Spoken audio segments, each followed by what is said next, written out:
Hello everyone. Before we start, hit that like button and subscribe. Drop a comment with where you're watching from and what time it is for you. That's how YouTube keeps sending you stories like this.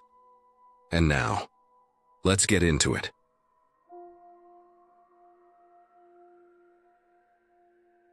I was in 7th grade when the substitute teacher showed up. It was late September, the kind of week where the mornings were still cool enough to fog up the windows of the classrooms before lunch. Our English class was in one of the older buildings on the far side of the campus, the one with the flickering hallway lights and the cracked beige linoleum floors. Mrs. Porter, our usual teacher, was strict but predictable. She'd been out sick for a couple of days, so when the woman walked in Monday morning, we didn't think much of it.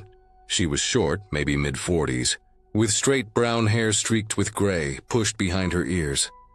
Her glasses were too big for her face and kept sliding down her nose. She wore a gray sweater that looked like it had been washed too many times. The cuffs stretched out and pilled.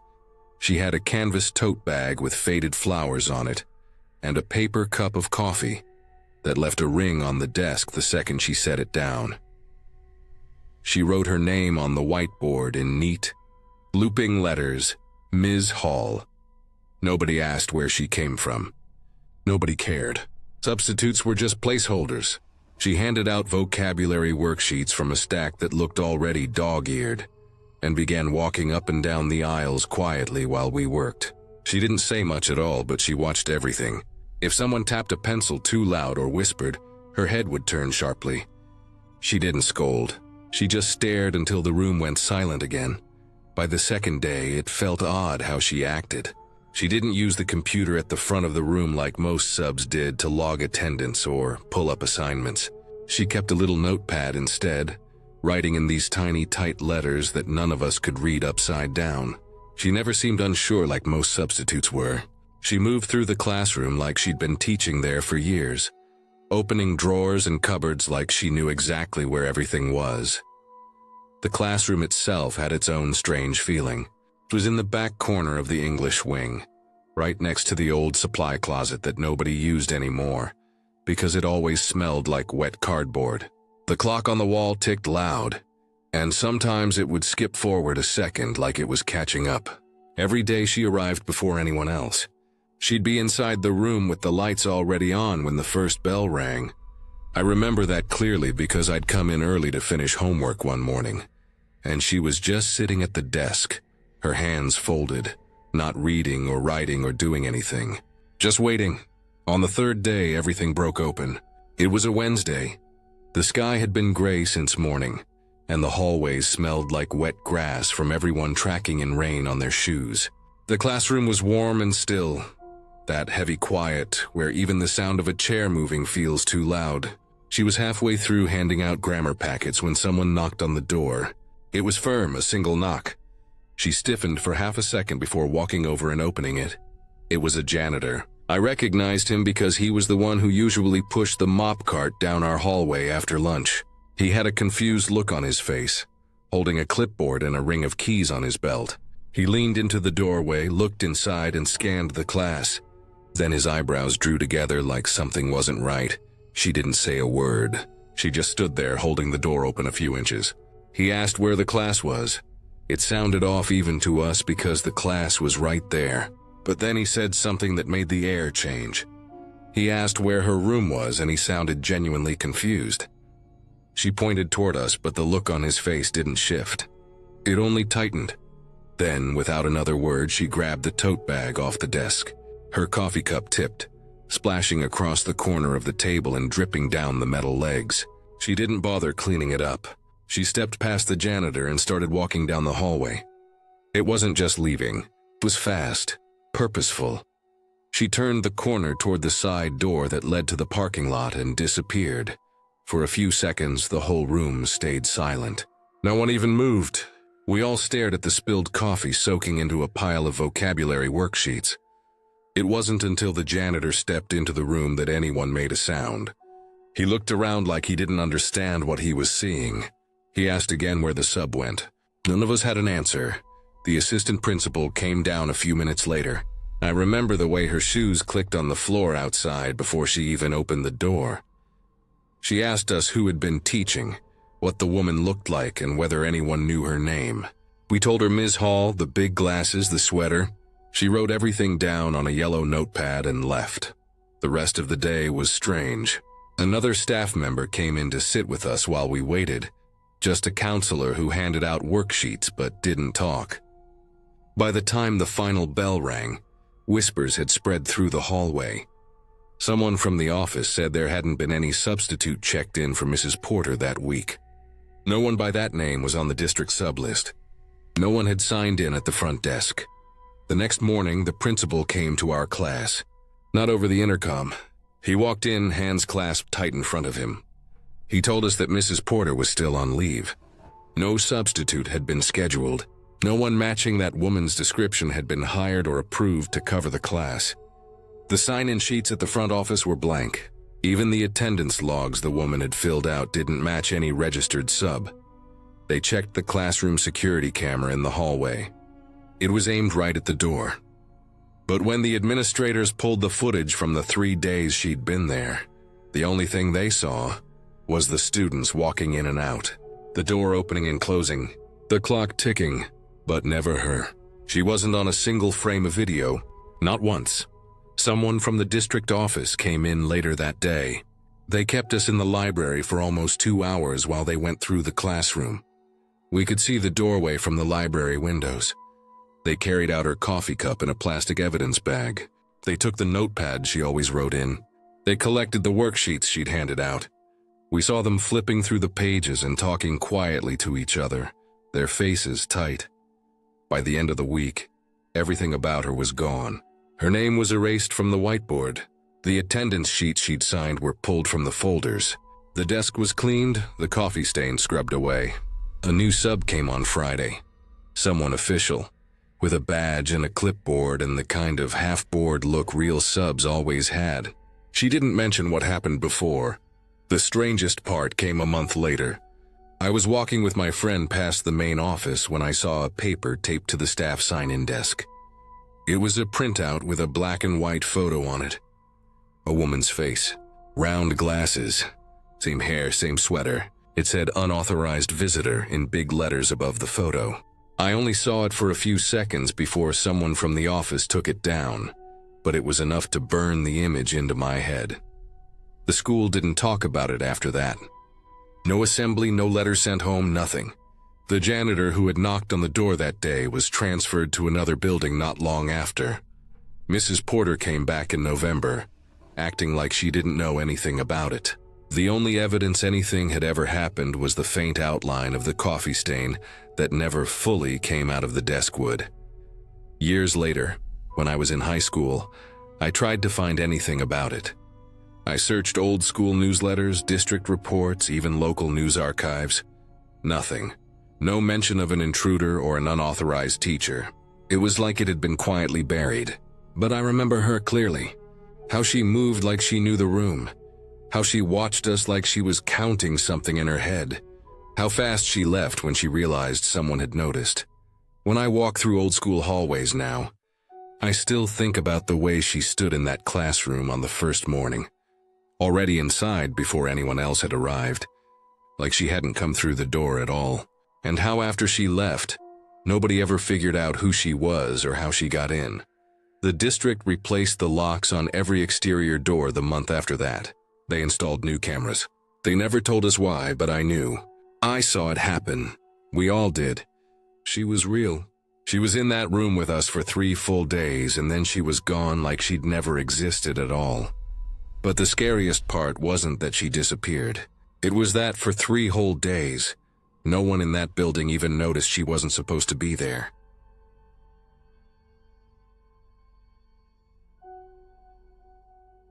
I started working as a night custodian at a public high school in southeast Portland in October 2017. My shift was always the same, starting at 4 in the afternoon and ending at midnight. The job wasn't exciting, but it was steady. The halls were usually silent once the students left.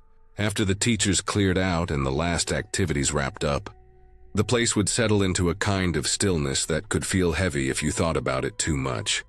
The lights in the halls gave off that flat, pale glow that only fluorescent bulbs have.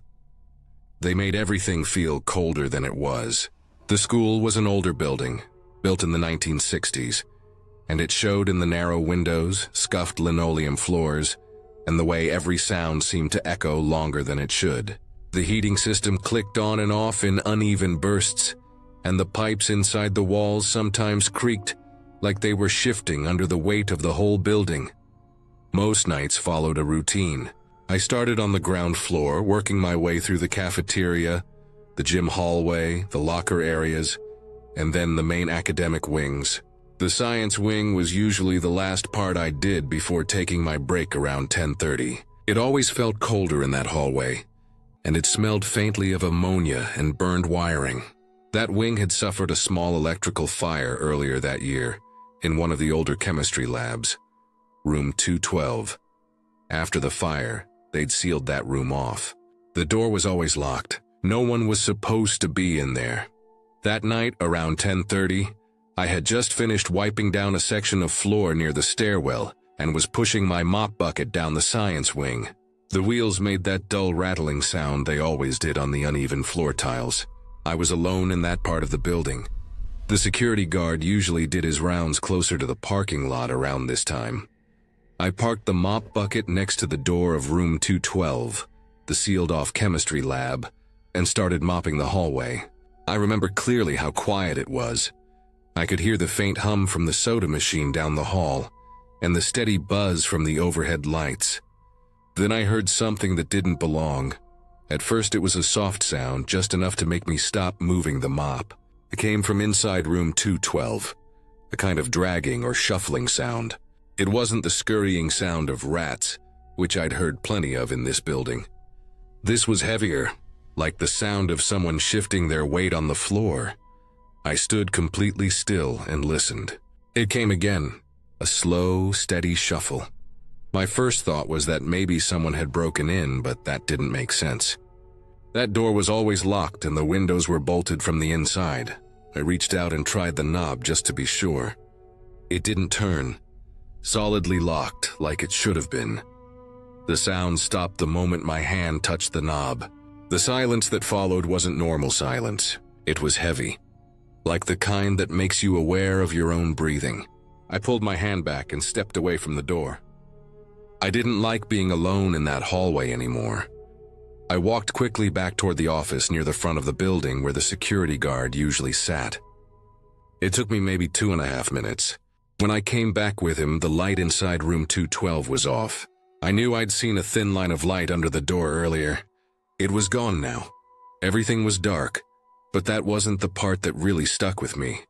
My mop bucket, the one I'd left right outside the door, wasn't there anymore.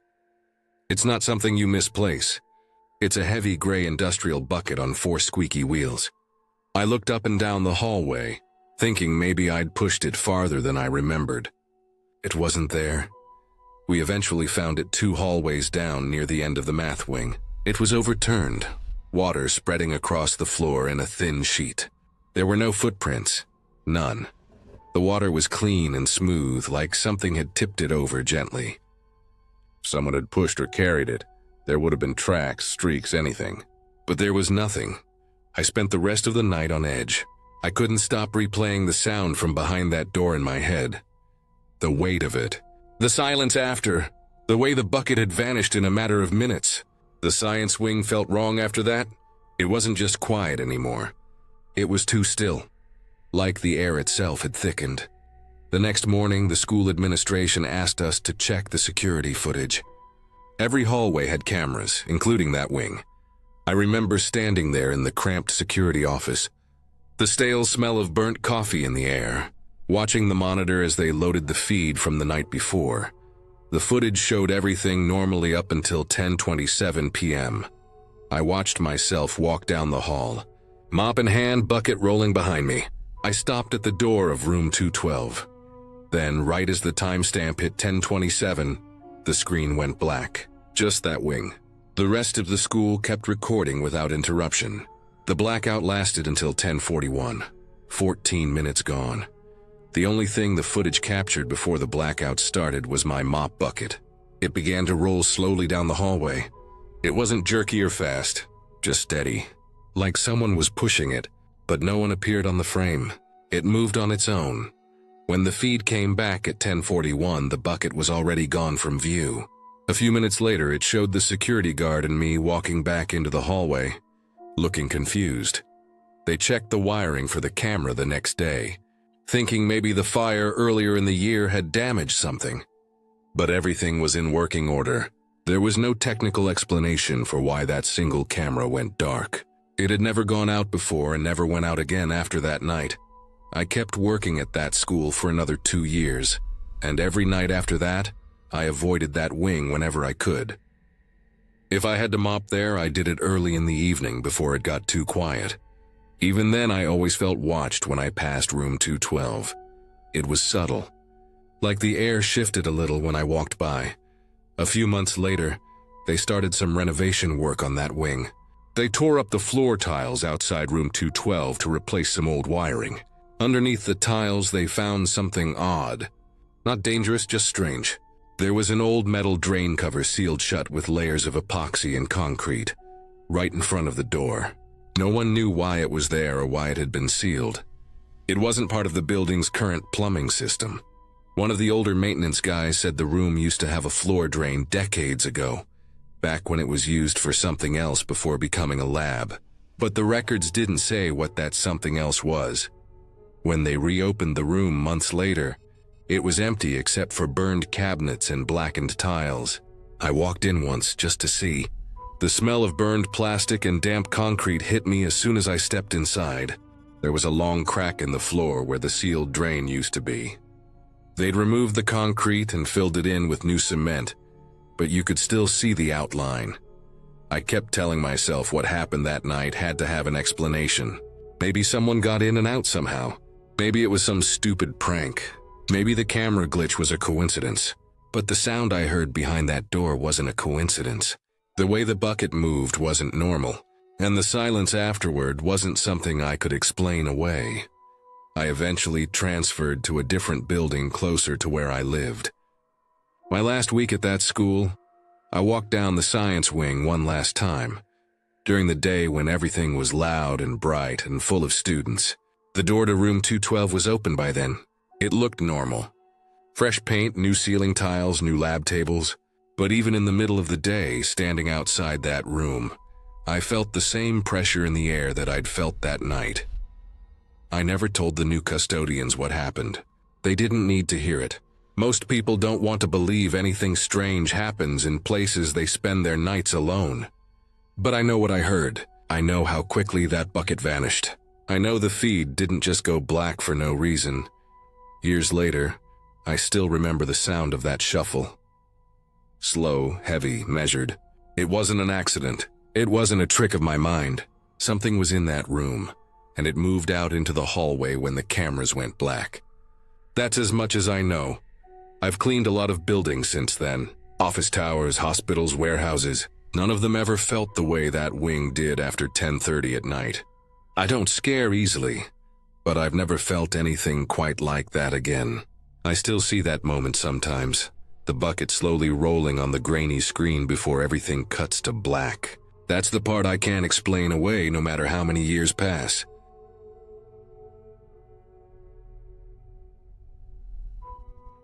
I still remember the way that stairwell smelled. Even years later, I can almost taste it in my mouth if I think about it too hard. A cold, heavy smell, like damp concrete mixed with old rust and something sour, like water that's been sitting for too long. That stairwell had been blocked off since around 2010.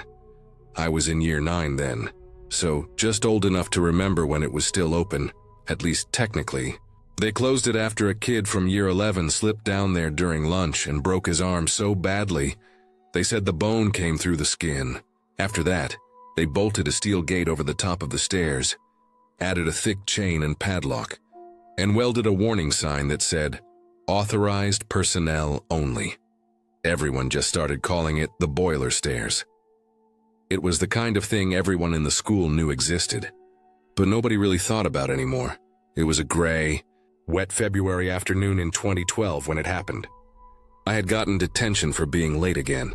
It was raining when I left home that morning, and my bus got stuck behind a crash on the main road. I was late by 7 minutes, but rules were rules and they didn't care about excuses.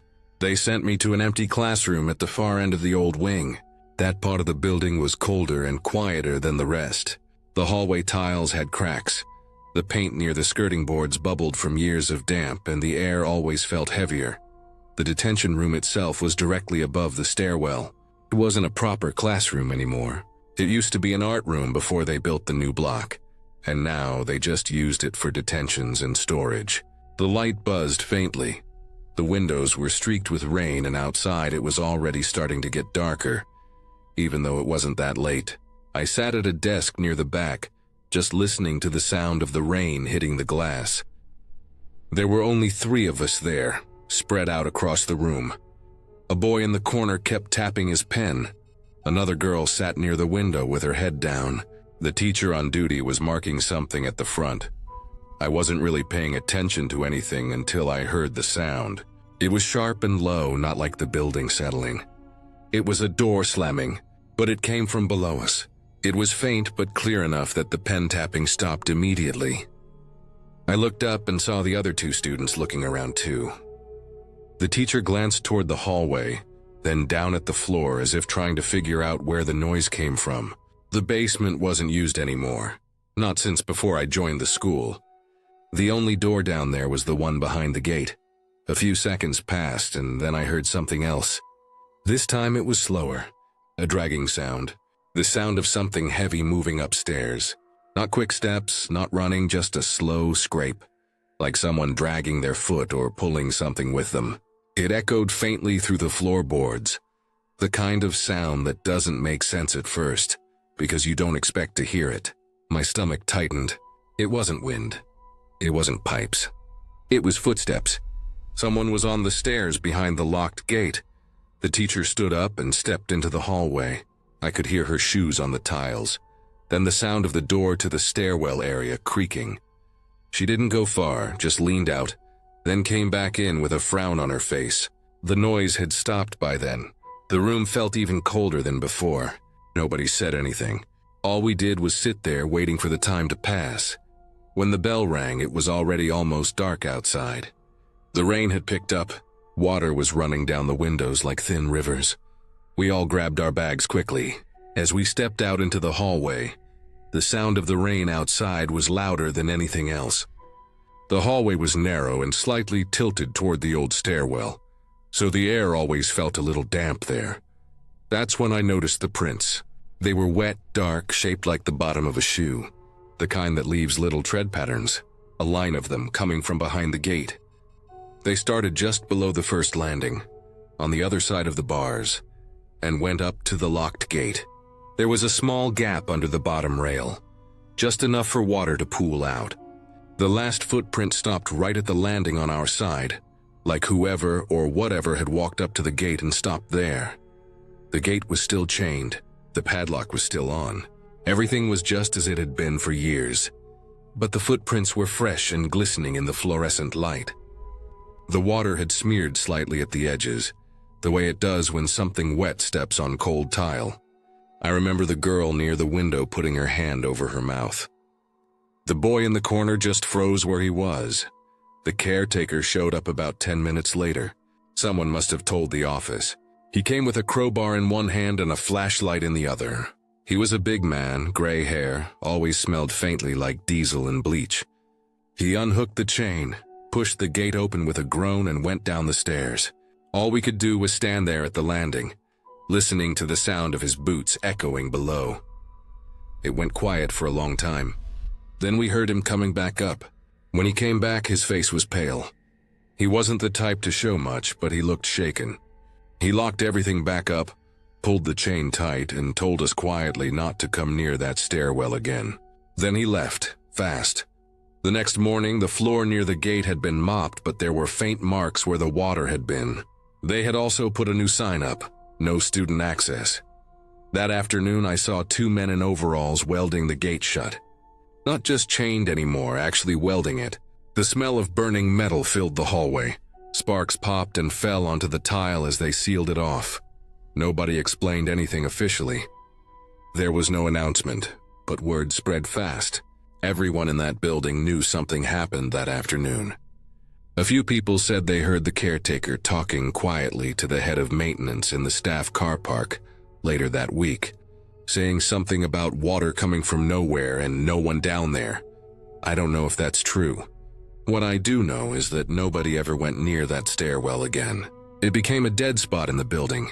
Students avoided walking down that hallway even if it meant taking a longer route to class. Teachers kept the doors to that part of the building shut most of the time. A few weeks later, I had a reason to go near that area again. It was just after last period, and I had to return a book to a teacher's desk that was in one of the classrooms down the hall. The gate was fully welded by then, the metal edges black and scarred from the torch. The warning sign had been bolted over it. The floor was clean and dry, but when I stood there I felt it again, that cold heaviness in the air. Not like a draft, but like the temperature dropped by several degrees in that one spot. There are no ghosts in this story. There's nothing supernatural I can explain, but those wet footprints were real. I saw them with my own eyes. I heard the dragging footsteps. I saw the caretaker's face when he came back up the stairs. I'll never forget that look. He was a man who worked in that building for decades, who had fixed burst pipes, chased students out of classrooms, dealt with all kinds of things. But whatever he saw down there that day, it made him go quiet. For years afterward, every time I walked through that hallway, even when I was in my final year, I noticed how silent it always was there. The rest of the building always had some kind of noise, chatter, doors closing, footsteps. But that section stayed oddly still. It didn't echo anymore. It didn't even feel like part of the same school. Just a welded gate and a stairwell nobody talked about. When they finally renovated the building in 2018, they covered the gate with a plasterboard wall and painted over it. If you walked down the hallway now, you wouldn't even know it was there. But underneath the paint and drywall, the stairs are still there. The boiler room is still down there, and somewhere beneath the surface of that quiet school, something moved once when it shouldn't have. I never found out what caused those footsteps. Maybe it was water leaking in. Maybe an animal got trapped down there. Maybe something shifted with the old foundation. But that doesn't explain the clear shoe prints or why the caretaker welded the gate shut without saying a word. It doesn't explain the cold air that settled there for years after. All I know is that every time I think about that afternoon, I hear that sound again in my head. The slow, dragging footsteps on the basement stairs, coming up from a place that was supposed to be empty. And I know with absolute clarity that someone or something was down there that day. And we were never meant to see it. I was a sophomore at the University of North Texas during the first full COVID semester, when everything on campus felt off. Half of the students had moved out, and most classes were either online or hybrid. The campus that usually buzzed with people was quiet in a way that made the air feel heavier. I spent most of my time in the art building that semester because it stayed open late, and I needed the print lab for my design projects. I often stayed there past midnight, just me and the soft hum of printers and ventilation systems echoing through the halls. The building itself had a certain atmosphere at night. During the day it was bright, loud, full of people hauling portfolios, cutting boards, rolls of paper, and talking about assignments. But after 10 p.m., the lights dimmed slightly. The hallways emptied out, and the sound of your own footsteps became almost too loud. The main floor was lined with classrooms and labs, and at night most of them were dark. Only the print lab, a couple of studio rooms, and the vending area near the stairwell had any real light. That night, I remember the time exactly. It was 1:15 a.m. I had been working on a typography project since about 8 p.m. My table was cluttered with scraps of paper, rulers, my laptop, a half-empty energy drink, and an old desk lamp I had brought from my dorm, because the overhead fluorescent lights made everything look flat. The building was so silent I could hear the faint ticking of the clock above the emergency exit. Even the hum of the printer had stopped because the last job had finished printing an hour ago. My eyes were burning from staring at my screen too long, so I got up to use the restroom down the hall. The hallway outside the print lab was long and straight, lined with closed doors on both sides, most of them locked after hours. The polished floor reflected the ceiling lights, giving the space a kind of sterile shine. I had walked that hallway at night plenty of times. It was always empty, but when I stepped out that night, I saw her.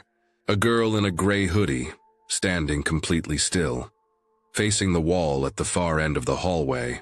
She wasn't leaning on the wall or moving, just standing with her back slightly hunched and her hands down by her sides. The light above her flickered faintly, which made the whole thing look even stranger. At first, I assumed she was looking at something on her phone, maybe trying to get a signal. But then I noticed there was no light reflecting off her hands, no screen glow, nothing. Her arms just hung there. As I walked closer, I noticed the details. She had no backpack, no purse, nothing. Her hoodie was too big, hanging low past her hips. The hood was up. Her legs were bare from the knee down, and what really stood out were her feet. She wasn't wearing shoes, just dirty, worn-out white socks that were a grayish-brown on the bottom. She didn't move or react when my shoes squeaked softly on the floor as I passed. I felt a cold prickling crawl up the back of my neck. The restroom was just a few steps past where she stood, around a small corner. I pushed open the door, washed my hands, and splashed a bit of water on my face to wake myself up. I don't think I was in there more than 30 or 40 seconds. When I stepped back out into the hallway, she was gone. No sound, no footsteps, no trace. Just an empty hallway again, the light still flickering where she had been standing. Something about how fast she disappeared made my chest tighten. It didn't make sense. There were only two ways out of that hallway, the stairwell door and the print lab I came from. I didn't hear either of them open. I picked up my pace, not exactly running, but walking fast enough that my bag swung against my side. The floor seemed louder now with every step I took, and my own breathing sounded too harsh in the silence. Halfway to the exit, I heard it. A faint sound behind me. Not footsteps. It was slower, softer. Breathing. A low, shaky inhale followed by a long exhale. It wasn't my own. I could feel the tiny hairs on the back of my neck lift. I didn't want to look, but my body did it anyway. When I turned around, the hallway behind me was empty again, the light steady this time. There was nothing there, but the sound didn't stop. It was close enough that I could tell it wasn't coming from a vent or an echo. It was coming from behind me, just slightly out of my line of sight. I don't know why I didn't run right then. Maybe it was because I didn't want to make noise. Maybe I was hoping it was nothing, like my mind was playing tricks on me from being tired. But my heart was hammering in my chest hard enough that I could feel it in my throat. I walked faster. I passed the stairwell door without touching it, and headed straight for the lobby where the front doors were. The lobby was dim, with only one light on behind the reception desk. The glass front doors showed the empty courtyard outside, and the sky beyond was still pitch black. I paused near the exit, forcing myself to turn around one more time to make sure I wasn't just panicking over nothing. I saw nothing, but the breathing stopped the moment I turned. I swiped out at the card reader and stepped into the cold air outside. The temperature drop hit me instantly, and for the first time that night, I realized I was shaking. I walked fast across the courtyard, passing the sculpture yard that always looks strange at night. The shadows from the metal installations stretched long across the ground. My car was parked at the far end of the lot because most of the closer spaces were blocked off at night. The walk there felt like it took forever.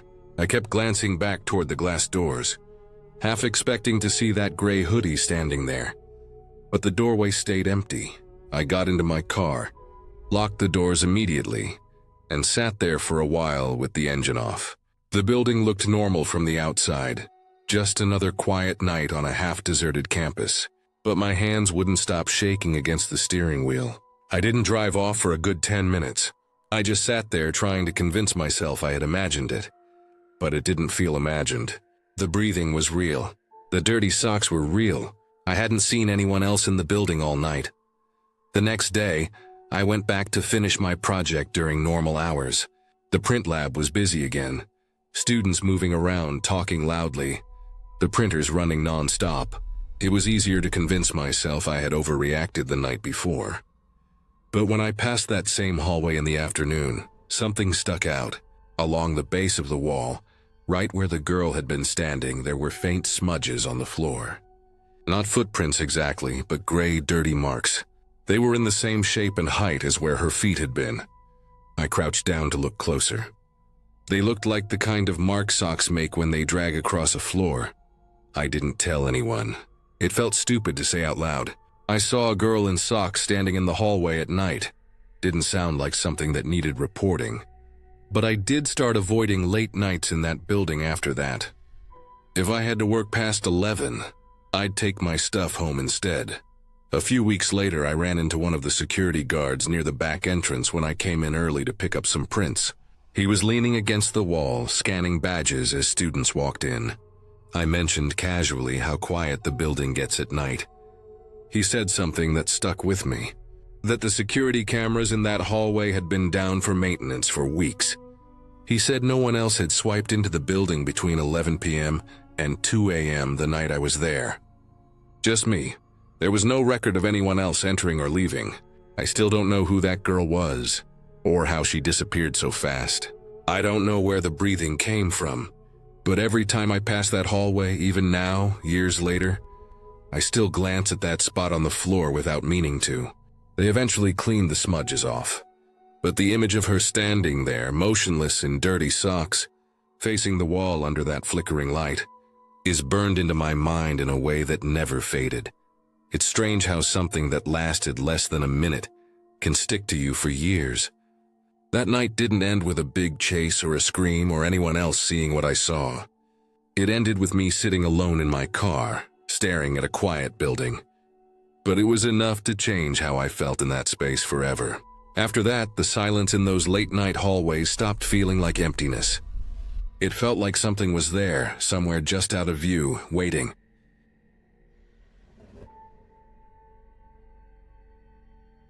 The hallway behind the gym always felt different from the rest of the school.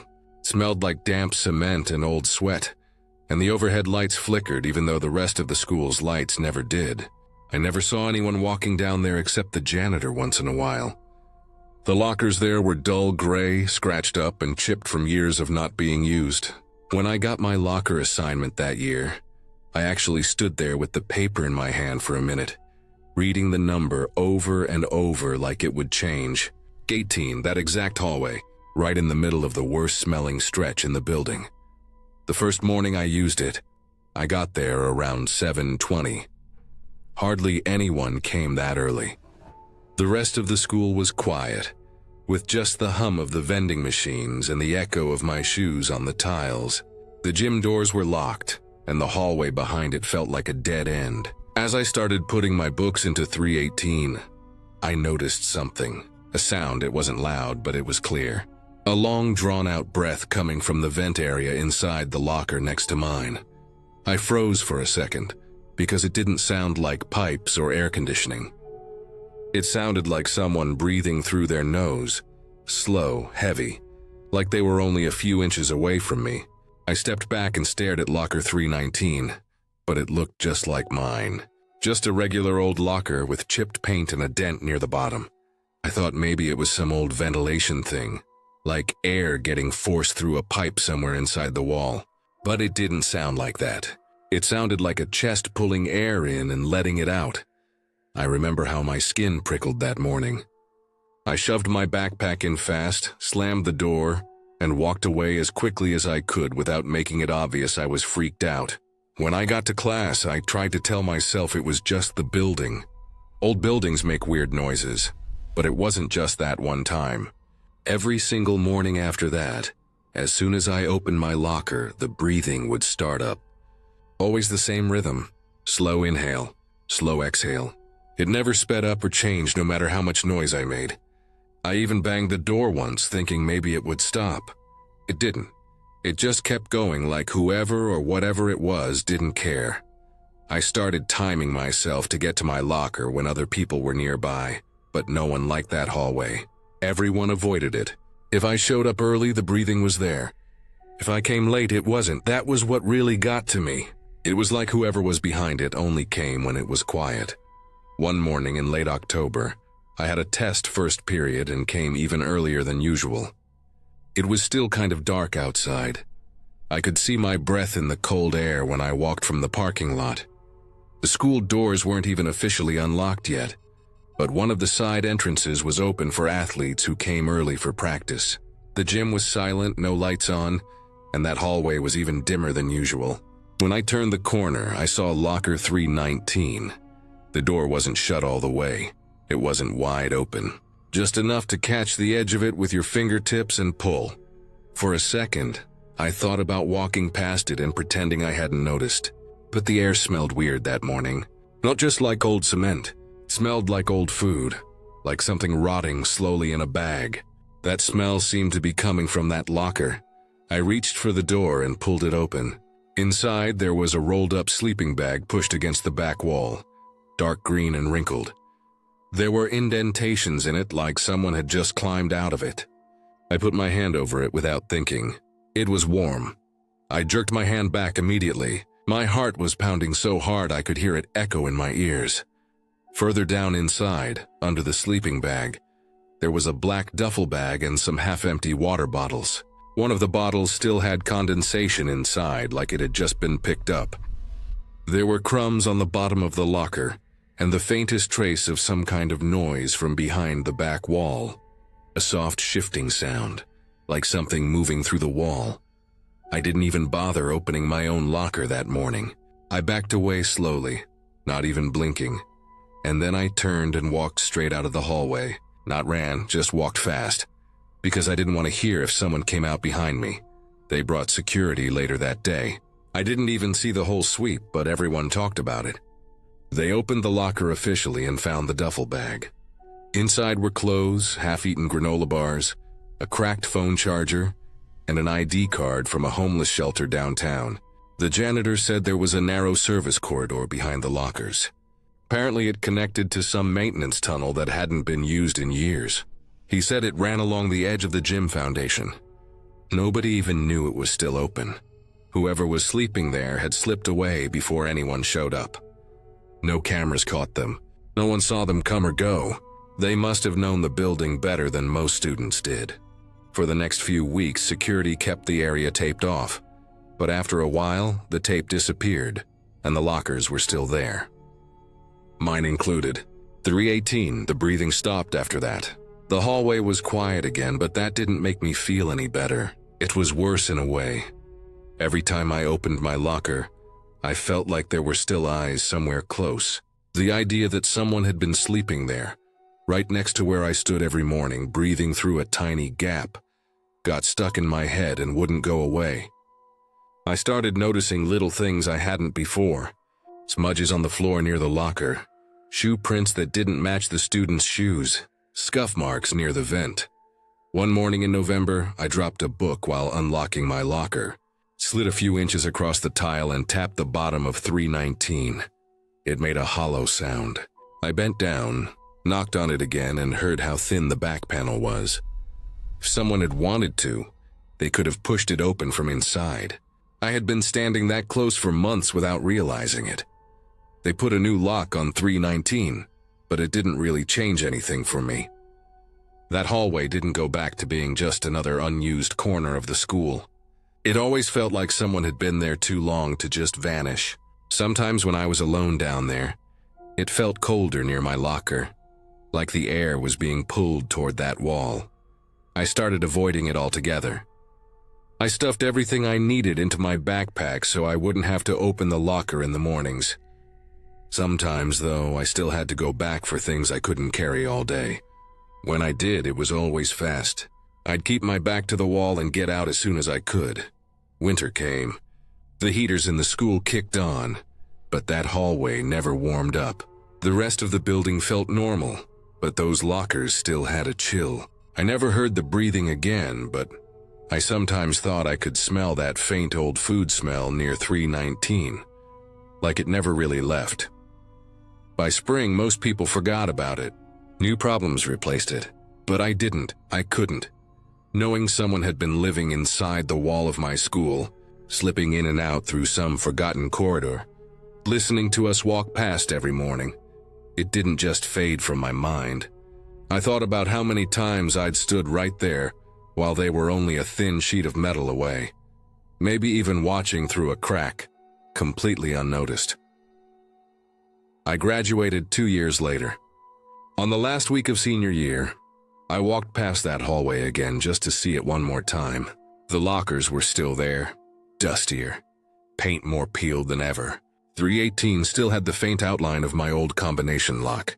I didn't open it. I just stared at it for a long time. The service corridor behind the lockers had supposedly been sealed after the incident, but I didn't really believe it. That part of the school was too old and too ignored. Things like that don't really get fixed.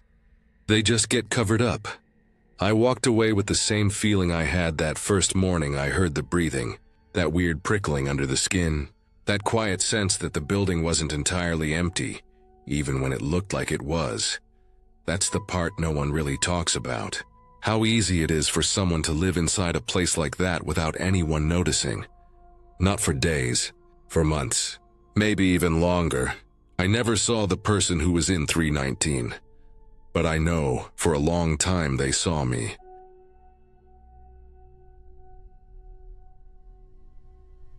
I was co-captain of my high school kendo team. We practiced 4 evenings a week in the gym at the back of campus, the part of the school everyone called the Old Wing. It used to be an elementary school decades ago, before they expanded the campus and turned it into part of the high school. The walls were still painted that pale yellow color you only saw in old buildings. The floors were scuffed and uneven, and the hallways had that faint, chalky smell of plaster that never went away no matter how many times they cleaned it. The gym was at the very end of the wing, next to a set of rusting fire doors that nobody used anymore. Practice usually ended around 7 p.m. By then, it was already dark outside most of the year. We'd line up our shinai and bogu bags along the wall, go through drills until our arms ached, and then run through matches until we were too tired to stand straight. Then everyone would shuffle into the locker room to peel off the gear that always smelled like dried sweat and floor dust. The changing room itself was small, barely wide enough for 2 rows of benches. The pipes above it rattled every time someone in the building turned on a tap, even though there weren't supposed to be any classes there anymore. That night was like any other night. The air was damp from late spring rain, and everything outside smelled like wet pavement. I'd taken off my gear, stuffed it into my duffel bag, and was about to leave when I noticed my shinai was missing. I had a habit of leaning it against the far wall during practice next to the padded mats. I must have forgotten to grab it in the rush to change and get home. I was already sore and tired, but the thought of leaving it there overnight made me uneasy. It wasn't cheap, and more than that, it was personal. I'd used it for almost 2 years, sanded down the grip myself, and wrapped the tsuka with my own tape. I couldn't just leave it behind. By the time I walked back out of the locker room, the rest of the team was gone. The hallway was empty. All the main lights in the old wing had been shut off except for the emergency lights, the dull red ones that made everything look flat and strange. The only sound was the echo of water dripping somewhere down the hall, probably from the leaky ceiling that maintenance never got around to fixing. I told myself I'd just walk down the hallway, grab the shinai, and get out. I knew the route. I'd walked it hundreds of times, but there was something about how still the building was that made the air feel heavy. As I turned the corner toward the practice hall, I noticed how different the hallway felt without people in it. During the day it was noisy. Students laughing, shoes squeaking, doors slamming shut. Now, every step I took bounced off the walls like I was the only person alive in the entire building. My sneakers scuffed the tile floor, and the sound seemed to travel farther than it should. The windows along the side wall were covered with old, dark curtains. I could see faint patches of night sky through the gaps between them. It made the hallway feel like a tunnel. Halfway down the hall I heard it. A sound behind me. Slow, steady footsteps. They weren't heavy, more like someone walking in sneakers just like me. At first I thought it was just an echo. The old wing had weird acoustics. If you clapped, it bounced around the corners in strange ways. So I took another step, deliberately slower this time, and waited. A half-second later, there it was again. A single step behind me, just far enough back that I couldn't see anyone in my peripheral vision. I turned around. The hallway behind me was empty. The red glow from the emergency light at the far end stretched across the floor, but there was nothing moving. No sound, just the faint hum of the building's old ventilation system. I stood there for a few seconds, breathing slowly, waiting for something else. Nothing. I told myself it was the pipes. They sometimes made weird clanking noises, especially at night when the temperature dropped. I forced my feet to keep moving, but I picked up the pace a little. My footsteps grew louder, and then, exactly half a beat later, the other steps returned. Always just behind me, like someone was copying the way I walked. I didn't turn around that time. I just focused on getting to the gym. The old linoleum tiles under my shoes felt slick, and my pulse started to hammer against the inside of my ears. I could feel the thin fabric of my shirt sticking to the back of my neck. It wasn't fear exactly at that point, just a cold awareness that something was wrong. When I reached the double doors to the practice hall, the overhead lights inside were off. The only illumination came from the emergency exit sign above the door. I pushed the handle and stepped inside. The air was heavier here, like the room held onto the heat from earlier practice. The floor was still faintly damp from our footwork drills. I walked toward the far wall where the shinai racks were. My own bamboo sword was leaning exactly where I'd left it, next to a pile of folded towels. I bent down, picked it up, and slung it under my arm. That's when I heard it again. The same footsteps, except this time they were inside the gym with me. Same steady rhythm. One step, pause, another. They were coming from somewhere behind me. My mouth felt dry. I turned slowly, scanning the space. The gym was big and empty. Just a wide floor with dark corners where the emergency lights didn't quite reach. There was nowhere to hide except the storage room, but its door was closed. I backed toward the door, trying to keep my eyes on every corner at once. The footsteps didn't speed up or slow down. They just followed the same rhythm. It wasn't random like building noises. It was controlled, deliberate. Someone was walking behind me, matching me. I pushed the door open harder than I meant to, and stumbled back into the hallway. The sound stopped. I didn't look back again. As soon as I hit the hallway, I started walking faster. My heartbeat was in my throat now, too fast and too loud. I could feel every pulse of it. I tried to tell myself that maybe one of the janitors had come in through the other entrance. Maybe they were just walking. But then a second later, the footsteps started again. This time even more precise. A half-second delay after mine. I walked faster. They walked faster. I broke into a jog, and so did they. The echo bounced off the walls, but I could hear the slight difference between my shoes and theirs. I didn't want to find out who it was. When I hit the last corner before the exit, I ran. Not a jog anymore, a sprint. My bag slapped against my back with each stride. My shinai nearly slipped out from under my arm.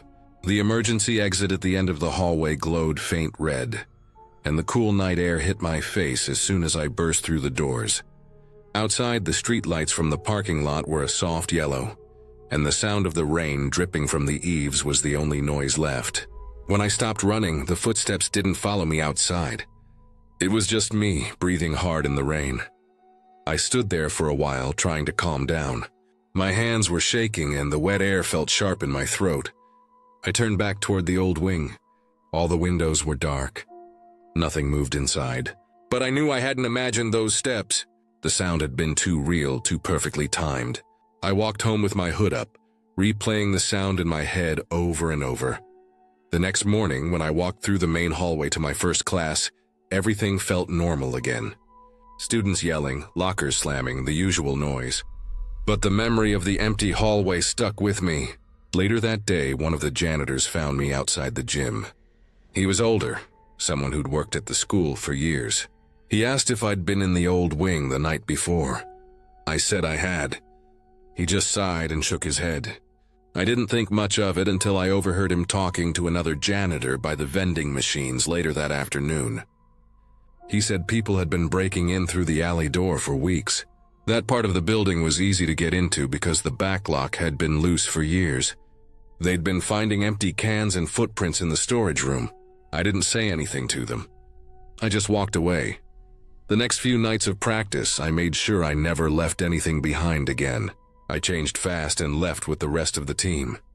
But I kept noticing things I'd never paid attention to before. The faint scuff marks on the floor near the back entrance. The way the emergency light above the gym door sometimes flickered. The faint smell of cigarette smoke near the fire exit, even though no one was supposed to smoke on campus. And sometimes, if I stayed just a few minutes too long, I'd catch the sound of something shifting down the hallway. Not loud, not obvious. Just enough to make the hair on the back of my neck rise.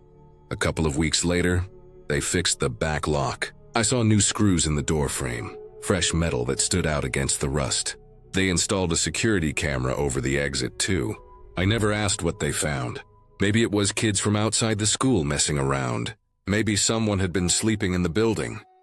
I don't know, but I do know what I heard that night. Footsteps matching mine perfectly, step for step. Not echoes, not pipes. Someone was in there with me. Even now, years later, whenever I walk through an empty hallway, I pay attention to how my steps sound. I listen for anything out of sync. Because once you've heard footsteps following yours in a silent building, even if you make it out safely, you don't forget that sound. It stays with you. And you don't convince yourself it was nothing. You know better.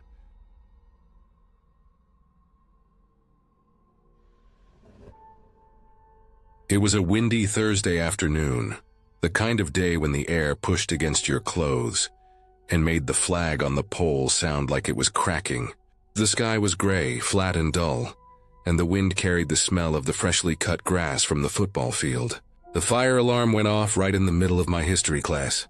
The bell was sharp and steady, the same routine sound that always meant a drill. Everyone got up in a straight line, and our teacher motioned for us to move. The hallway was crowded with students walking toward the exits in that usual slow wave.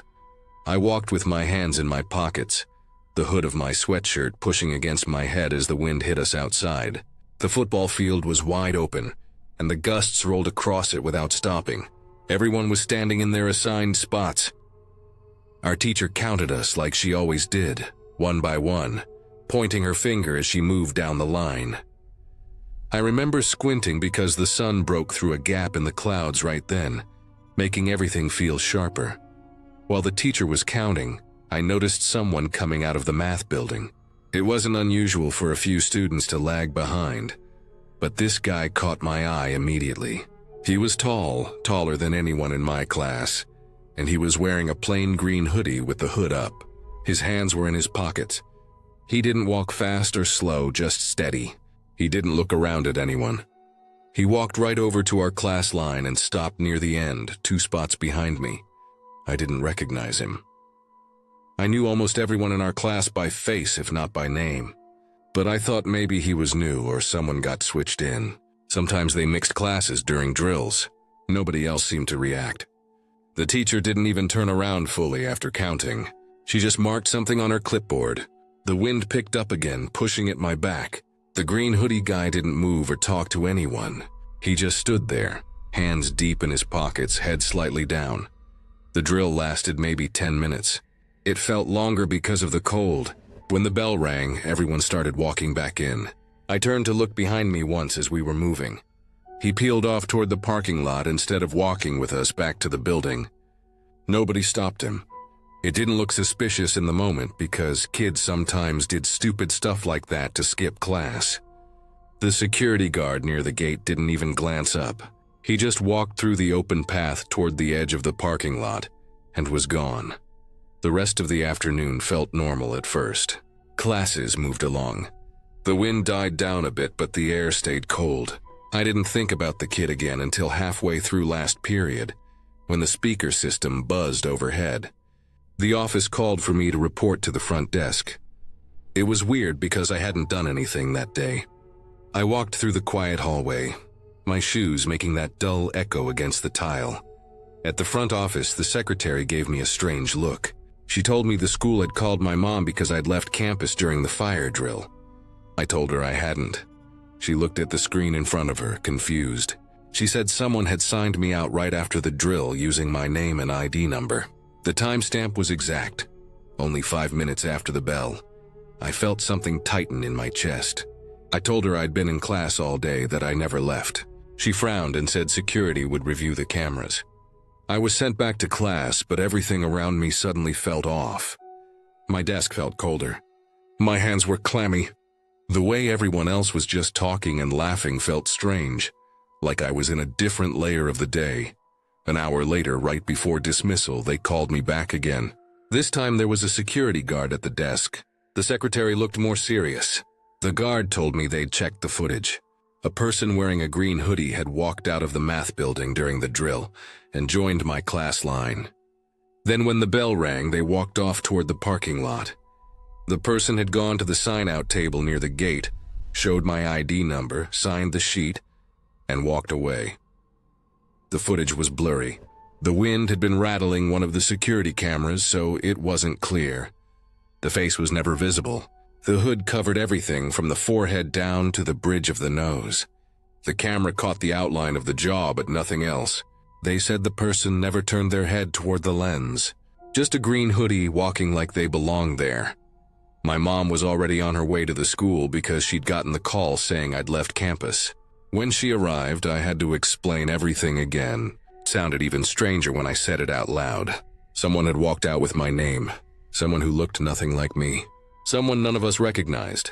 Security started asking me questions I didn't know how to answer. Had I lost my student ID recently? Did I ever share my ID number with anyone? Did I notice anyone watching me? I said no to all of it. I always kept my ID in my wallet, and it was still there. My ID number wasn't hard to find, though. It was printed on a lot of school paperwork. It wouldn't be hard for someone to memorize it. The next morning, they showed me still frames of the footage. The green hoodie looked ordinary. No logos, no prints. Just a hood drawn tight, hands in pockets. The shape of the body was tall and lean. The way they stood in the line looked natural, almost practiced, like they knew how to blend in. Security checked attendance records, class rosters, visitor logs. No one matched the description. No student with a green hoodie was marked absent or unaccounted for that day. No visitors signed in. They even went through ID swipes at the gates. Nothing. Whoever it was had walked in during the drill, taken my name, and walked off. For the next few days, I couldn't focus in class. Every time we lined up for anything, I caught myself looking around for that green hoodie. At lunch, I watched the doors, the edges of the yard, anywhere someone could blend into a group. There were whispers going around, too. A few people who'd been near me in line remembered him vaguely. Some said they'd seen him. Others swore they hadn't. The details were fuzzy for everyone. It was like he was both obvious and invisible at the same time. Security increased during the next drill. They added more staff near the exits and watched the gate more closely. But that didn't make me feel safer. It made me more aware of how easy it had been before. The drill was supposed to be about safety. In reality, it had made it easy for someone to just walk in. A week later, they still hadn't found the person. The footage didn't help. There were no license plates recorded near the parking lot at that exact time. No one reported seeing anything strange. It was as if the guy had come in through a gap and left through another. No record, no trace. The school started asking everyone to carry their physical ID at all times, and they added a check during drills. We had to show our cards when lining up. Everyone groaned about it, but I could feel the nervousness beneath their jokes. The story had spread fast. People said someone had tried to kidnap me. Others said it was some student playing a sick prank. Nobody actually knew anything. I thought about how close it was. If he'd walked out pretending to be me, he could have done anything after that. The idea stuck with me when I lay in bed at night. Someone had decided to pick my name out of all the others. Someone had followed the line, signed my name, and walked away without anyone stopping them. 2 weeks later, I had to meet with the principal. He told me the investigation had stalled. There was no clear suspect, They'd checked for duplicate IDs, students who'd dropped out, old visitors, nothing. He said it might have been someone from outside the school who'd planned it carefully. He said I should stay alert. After that, everything about school felt different. Fire drills weren't just noise and fresh air anymore. I watched every face, every movement. Even regular days felt sharper. The hallways didn't feel like a safe routine anymore. Months passed, and the story faded from everyone else's mind. People stopped talking about the green hoodie, but I still remembered the way he walked out of the math building like he belonged there, the way no one questioned it. I still thought about how his hood never came down, not even when the wind was pushing against it hard enough to move mine. The school eventually added more cameras and required students to scan their IDs when entering the gate. It was supposed to make us feel safer, but the strange part is how easy it had been before. 10 minutes of a drill, one green hoodie, one line of students, and someone slipped through the cracks without a sound. Every fire drill since then, I look behind me at the line. I check who's there. I look for anything out of place. It's been a long time, but I can still picture that green hood at the end of the row. I can still feel the wind pushing against my back as he walked away toward the parking lot. He was never caught. Nobody even knew who he was. And the spot where he stood that day never feels the same again.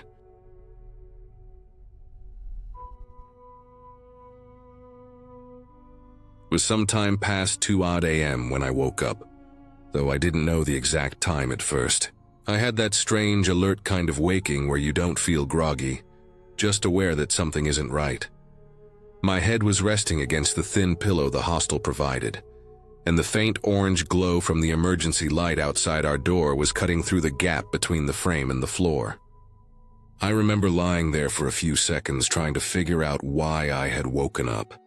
The room was quiet except for the shallow breathing of my roommate Lucas in the bed across from me. We'd been sharing the room since the start of the trip. 2 narrow beds, a wooden desk between them, a small suitcase each shoved against the wall. The air smelled faintly of detergent and dust from the old carpet. I turned my head toward the door and froze. It wasn't just open a little bit. It was standing completely open, swinging slightly like it had been pushed not long before. That soft creak of the old hinge was almost silent, but enough to make the hair on my arms stand up. I was sure I'd locked it before going to sleep. I always locked it. I even checked twice because the latch didn't line up right with the frame unless you gave it a small push. I sat up slowly, trying not to make the bed springs squeak. Lucas didn't stir. I could hear the faint hum of the elevator down the hall, the uneven whir of it stopping on different floors through the night. I pulled my feet to the floor, wincing at how cold the carpet felt. There was no reason for that door to be open. When I stepped toward the doorway, the hall stretched out in both directions. It was one of those narrow, old corridors with peeling beige paint, and a line of yellow ceiling lights that flickered slightly. At the far end was the elevator. That was when I saw her. Anna. She was standing barefoot directly in front of the elevator doors, maybe 20 meters down. Her back was to me, arms hanging loosely at her sides. She was wearing a long t-shirt that barely reached her thighs, hair hanging over her shoulders. She wasn't moving at all, just standing there, facing the closed metal doors. It wasn't the kind of stillness people have when they're waiting for something. It was the kind that feels off, like her body was there but her mind wasn't. I just stood in the doorway for a long moment.